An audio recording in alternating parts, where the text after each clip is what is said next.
Welcome back to Brickwall Breakdowns, episode number 12. I'm Max Dean. You can find me on Twitter at TheMaxDean. And here we are, the star of the show, Kyron Samuels, at Kyron Samuels on Twitter. Kyron is an all AFL offensive lineman in his playing days, of course, Division One, big time player, played tackle, played interior. He knows a thing or two about offensive line play, and he is our specialist here at Defiant Takes Football. And we're here to talk about first round pick Peter Skoronski, tackle from Northwestern. Man, how you doing tonight, Kyron? Doing really good, man. I'm glad to be here. This is I'm glad we're finally getting around to this because he isn't my favorite. Osiris is my favorite, but this is the guy that I thought was the most pro ready out of any NFL, any college offensive lineman. He's the guy that I think is going to have the day one impact. There's no such thing as a safe pick, but this is the guy that I think is one of the guys you have the most faith and the most trust in, simply because he does everything to a pro level already. So I'm really excited to do this one. I don't think it's going to be our longest breakdown. I think he's pretty straightforward, but I'm really excited because I think he just embodies everything you want to see from an offensive lineman. Yeah, for sure. And the only reason we didn't leading up to the draft is just didn't have the tape on him. And now that we've got it, we're trying to finish out some of our first round picks that we didn't get around to. So, 6'4", 313. He's got the frame for it in most aspects. The one thing that, again, not to beat a dead horse, is the arm length, right? It's kind of short. Kind of see that on tape a little bit. But that was probably the only real reason that he wasn't a top 10 pick or even potentially higher, because when you look at skill set and everything else, even athleticism, he has everything else that you want as a high first round pick at the offensive tackle position. And whether he plays guard or tackle is still up for debate. They haven't really committed to anything. And I think that's wise. I think you just kind of see how it all fits together and see where he makes the most impact for you. So we're going to jump into the tape, and let's see here. We're going to roll through, and ultimately it's an easy breakdown. It really is. You watch, you see how good he is, you see the arm length come into play at times, and you see him overcome it at times. So we're going to watch 5 plays here. First 4 are going to be end zone angle. Last one is going to be all 22, so we can see his get off a little bit. But we're going to jump into it, and he's there at left tackle for Northwestern. Yeah, so just want to highlight that he's going against Wisconsin here. This is a NFL type defense. You're seeing a 3-4 defense. You got a war daddy and one of my favorite guys in Keanu Benton knows. You have one of my favorite outside linebacker edge types and Nick Herbig in this tape. So he's going up against really good talent here. So this is not a game where you turn it on and you're like, oh, you're shortchanging them because it might not be the best of quality of competition. This is some really good competition. He's going against NFL guys here, against the NFL scheme, and it just shows how good he is. So just coming off right here, he's just everything I talk about offensive line. If you watch breakdowns before, I talk about balance and I talk about timing. I talk about precision. I talk about knee bend. He has all of these things. 6'4", 315 pounds. He has a great athleticism, like even more than I think shows on tape at times. He tested really well at the combine.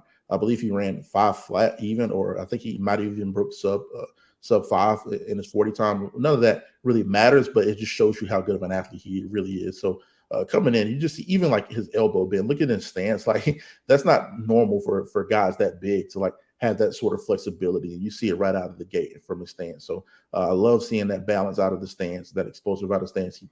He's in 3-4 here, so you got a guy on you, so you're not going to be taking as deep of a vertical set as you would if you're playing, 4-3 outside guy and you have another guy, or if he's shaded over the guard right there. So he doesn't take a crazy set here, but he picks it up, puts it down, and he lets it play out in front of him. So a lot of guys even, they might overset it, jump set him, or they might set too vertical and kind of give the defensive lineman more leverage either way he wants to go. He picks it up, puts it down. His inside hand presence is strong, and you see it. Listen, 1, 2, 3 steps, and that hand is already engaged, and he's already locking it out. So you talk about balance through the rep too. I talked about it in the Anton Harrison breakdown.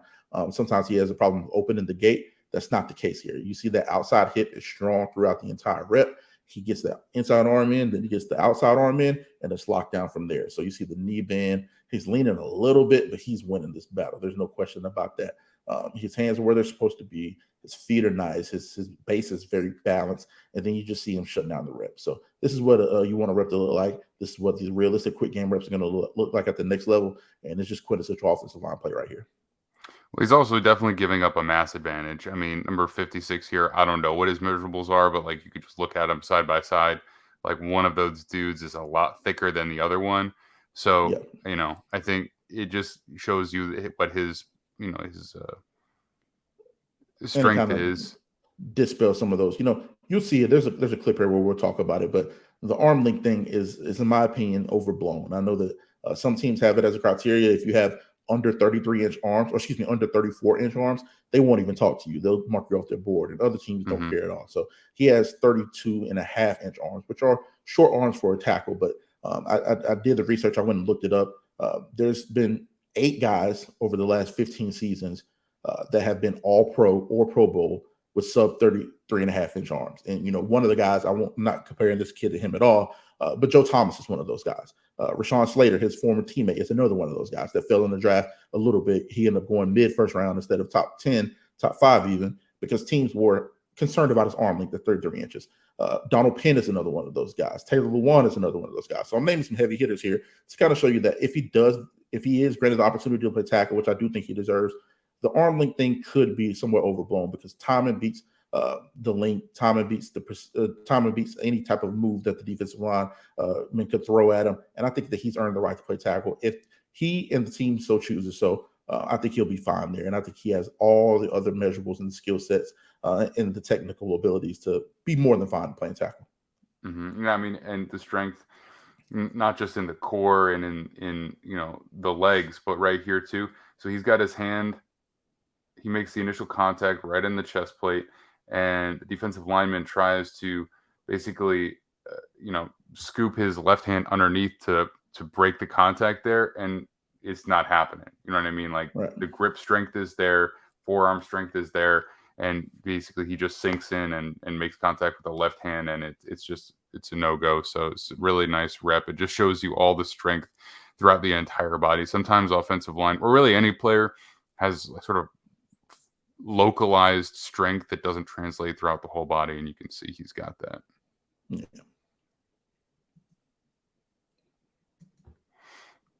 So You got another rep here. You got a heavy set here. So you got a 12 personnel set, 2 tight ends to the strength, and you kind of see him a little bit of a run action here. So it's a little bit of a funky look. I mean, it is a look that you will see at the next level. 3-4 defense, and you got those 3 down linemen up there. So it's something that he is going to see in the next level. And this is outside. Looks like this little outside zone play.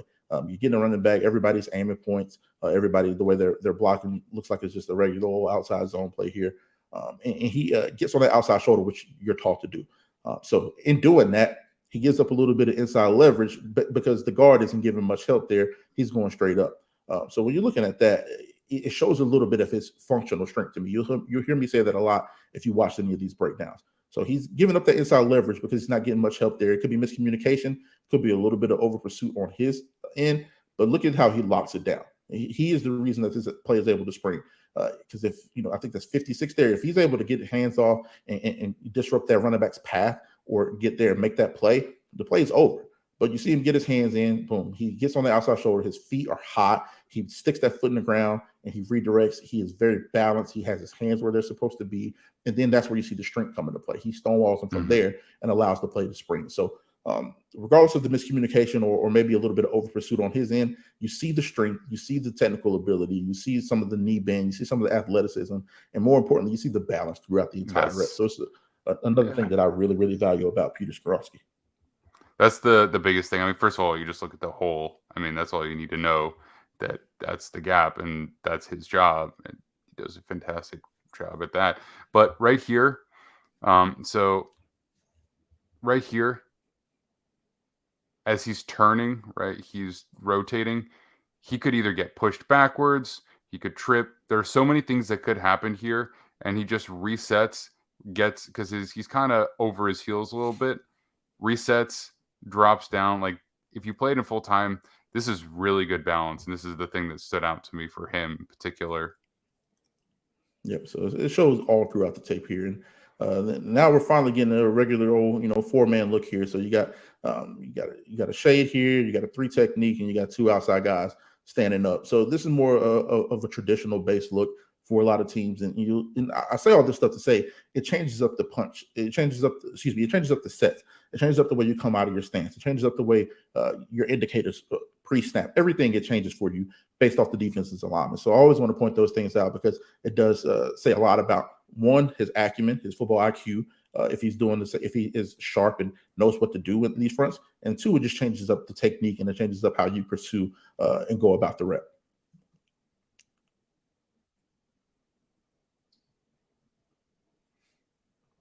Yeah, it's another one of those outside hitting plays, and I think this is just a rep this is a rep where you look at his athletic ability. Like, I just love the techniques. This is what you want to look like when you're doing those drills. And as offensive linemen, listen, Indy is our least favorite part of the day where you do it. In Indy is short for individual drills, where you're just sitting there going through monotonous stuff and you're going through those hard reps while the team is probably in special teams, right? And guys are over there drinking Gatorade and sipping water or kicking field goals and nobody's really doing anything. Offensive linemen are down there doing those drills where you're going through the bags, you're going through the chutes, you're going on the sleds, and you're doing all that work.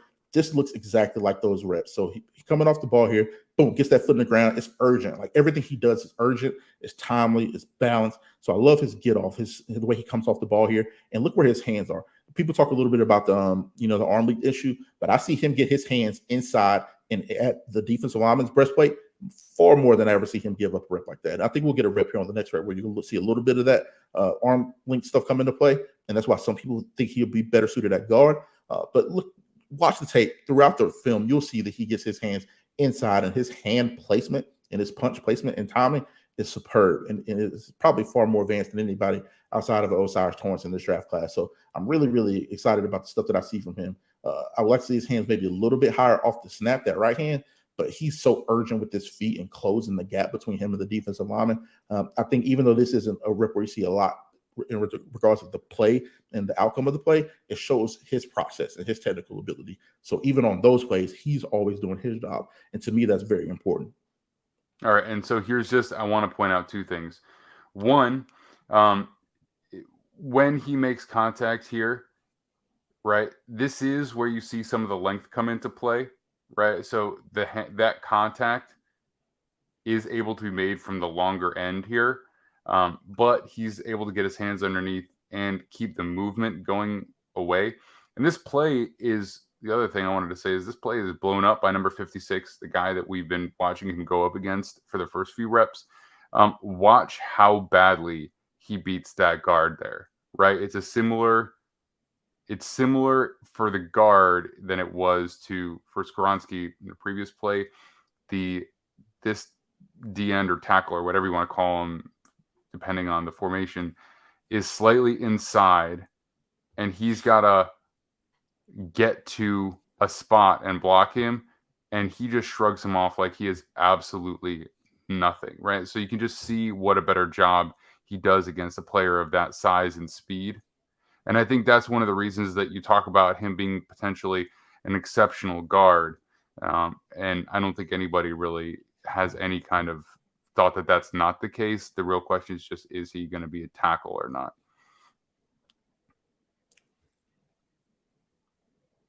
So, you'd like to see him not get shrugged off here. But to be honest, at this point, he's already moved him off the spot. Yeah, the play's over. So you'll see D linemen do that a lot. As an offensive lineman, that we used to sit in those grading rooms and you see all that stuff, and your coach will get onto you for that. But he doesn't have eyes in the back of his head. The play's blocked up and it's supposed to be outside hitting. So he does his job here, and the play's over. Then you'll see the defensive lineman try to shrug you off at the end. It look like he's doing something, but he's blocked up. Look where he is and how far removed he is from the action and the actual ball. And look where Skoronski is and where the ball is. So Skoronski does his job here, and those defensive linemen love to try to throw that little shrug there at the end, so they look like they did something. Right. I mean, let's look, and I know that the end is moving a little bit, but look from where we make contact to where the end of the block is. Yeah, I mean, he's at least an extra couple of yards. Yeah, I mean, from the snap to where he ends up, he's displaced 5 yards. So good job from Skoronski here. All right. So this is probably, I mean, it is definitely the worst rep that we'll see out of him so far, and it does highlight the one thing that people are talking about because we can't just ignore it. But yeah, here it is. Yeah, and then you got the 4-3 look here again, and then I would like to know he's not going up against a scrub here. So to me, it would be much more concerning if he were going up against an average guy. This is not a guy that's average. This is a guy that over the last 3 seasons of NCAA action, he's finished second in sacks behind Will Anderson. This is Nick Herbig, edge guy. He ended up going in the 4th round to the Pittsburgh Steelers, and he's a bit of a tweener size-wise himself. So this is a great matchup in my opinion. But I think Skoronski definitely got the better of him throughout this game. But this is one of those reps where you are concerned a little bit about that.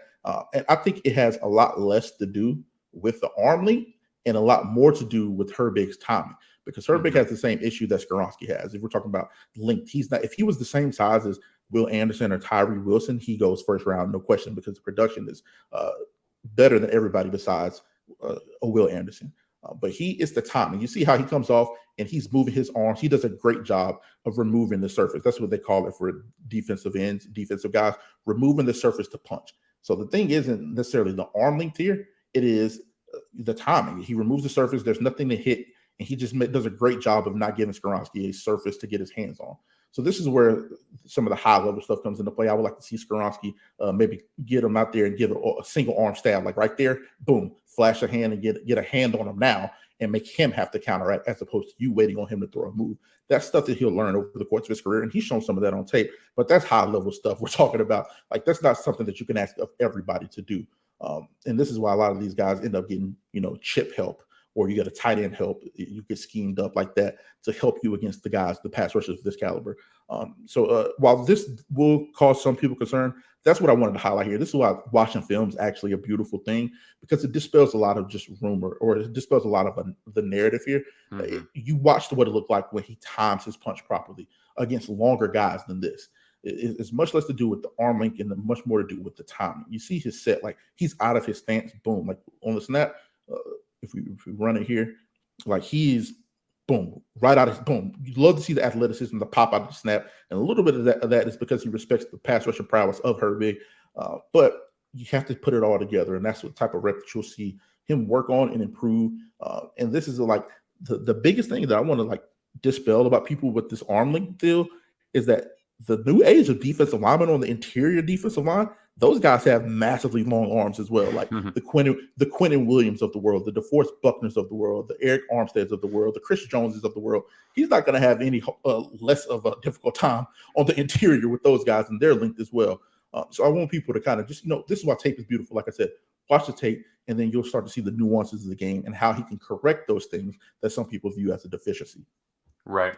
I think ultimately this is just a great translation of speed to power from an edge rusher that doesn't have a ton of size, right? So he's coming pretty vertically upfield, and then right as Skoronski's really dropping and preparing for that, he makes that inside move. Yep, and then he does a great job, like I said, removing the surface. That arm move, if we run it back a little bit with Nick Herbig, he's moving those arms. Look at his upper body, his torso, the movement there. It makes it much more difficult to time your punch, because instead of getting a full surface of chest plate, you're getting a shoulder, you're getting arms, you're getting movement. You don't know what to do. It's just a very good job by Herbig here. But those are the things, like I said, coaching is going to be huge for him, and he's everything I've heard about him. He's very receptive to coaching. He has great technique, so he's obviously listening to those guys.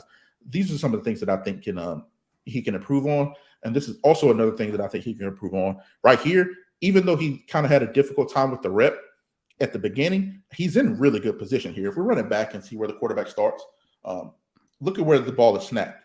So the quarterback, he goes in the pocket, boom, he's on his aiming point, his drop. If the interior of the offensive line picks up this stunt better, he probably still wins the rep because he anchors fairly well here. It's just when the quarterback's getting flushed out, it does add to a little bit of the dynamic of the play if you're able to shut it down a little bit earlier. So, like I said, I talked about it in all my other breakdowns. Functional strength is also the easiest thing to correct, and I think that he is going to get much stronger over the course of his career. I already think he has very good play strength already. But I do even on these type of reps, it's encouraging because he gets his hands there and he does anchor, Two, I think he can do a better job at the punch time and anchoring a little bit earlier, and those things are correctable. Yeah, I fully agree with you, and I think ultimately there's going to be the amount of intelligence that he displays as a college player. Just it leads me to believe that he is going to be the type of player that will overcome arm length as an issue, right? Like the problems that he's going to face with that are the types of things that he's going to be able to learn. Is he going to have issues with the like true freaks? Probably. But like, at some point you just say, is he going to be a good starting tackle for us against 95% of the players that he's going to play against? Yeah. And it's not like he's going to lose every rep against those other guys just because he has shorter arms. Like so let's just move on to the last play here and close it out, because I think at this point we've kind of made our feelings felt about it. But yeah. And this is the play. It shows a little bit of his athleticism. Like, look at the, they're in this 3-4 here. So you got a zero nose and you got a head of nose, and you got those two guys on the inside. Those are going to be the guard's responsibility, or they're going to divvy it up between those three interior guys. So he has to close the distance. This is something that you don't want to do as an offensive lineman, to get those fast guys. He's either, depending on his body type, he's either a bigger pass rusher, or a smaller pass rusher, or a bigger linebacker. Either way, it's a guy that has a little bit more athletic ability than him, but he does a great job of closing the distance. And when I say that, like, look how much ground he covers, and it's inside out. So if you're going to get quote unquote beat anywhere, you want that guy to go around you and not in front of you, because the ball is hitting inside. So if he has to run all the way around you, like I said in the other rep, that little sling at the end means nothing. The play's already over. The running back has already gashed him on the inside. Got a quick 4 or 5 yard gain. So this is the type of stuff you love to see from him. Close the distance, boom, inside out, has his hands there. I really like what I saw from him all through this game, but especially on this play. Yeah, for sure. I mean, the thing that I love about him is once he's made contact, right, he sustains blocks for long periods of time. And even if players try to disengage, he never fully allows it to happen. So they might be reaching an arm out. They might make contact with the running back, or they might get close to the quarterback, but the reps never finish with him on his butt. The reps never finish with him, falling out of the play or being thrown aside. It's when the play finishes, he's always still has contact with whoever it is that he's blocking.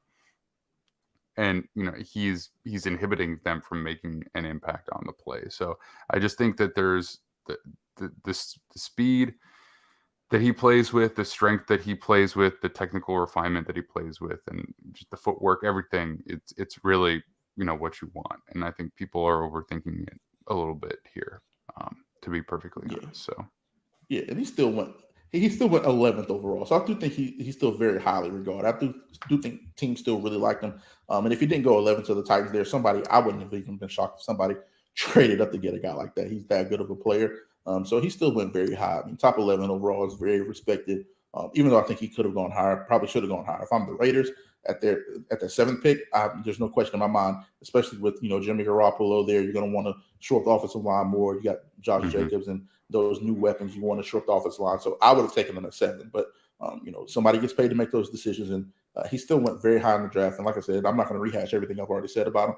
Very good player. I think he's a plug and play starter day one. It's funny. Taylor Lewan and him have been tweeting each other.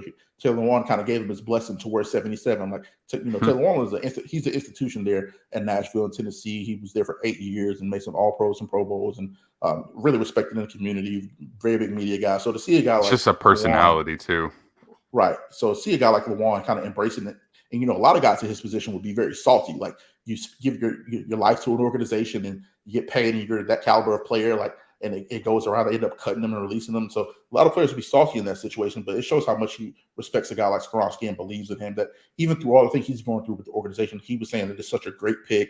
He let him wear 77, like, give him the number. So it shows how much people respect him and like him as well. All right. That's going to do it for us on Peter Skoronski. Remember, you can find me at DMaxD. You can find Kyron at Kyron Samuels. Defiant Takes Football is at Defiant Takes on all social media outlets. Check out all our written work. We'll be having weekly pieces covering the offensive line from Kyron, along with all of our live streams Monday and Thursday, and brick wall breakdowns coming out every Tuesday. We've got 2 more from the 2023 draft cycle that we'll be putting out. And then we are going to be getting into some summer scouting for 2024. And then we'll be getting into all of our NFL stuff for the remainder of the preseason and regular season. So that's going to do it for us today. Kyron, thanks again. And we will see you all very soon. Like and subscribe, all that good stuff.